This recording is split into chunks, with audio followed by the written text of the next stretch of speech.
आले बाप्पा, शेंदूर मस्तकी लावून टिळा, सोन पावलानी आले बाप्पा, शेंदूर मस्तकी लावून टिळा.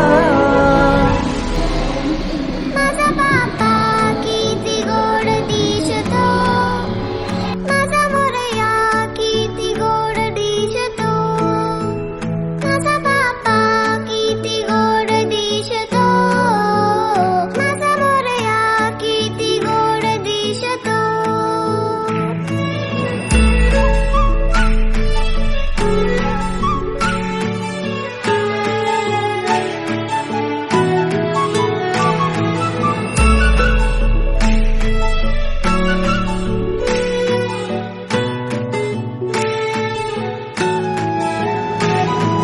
सुंदर निरागस रूप आहे तुझे, भक्तीत तल्लीन झाले मन माझे. सुंदर निरागस हे रूप तुझे, भक्तीत तल्लीन झाले मन माझे.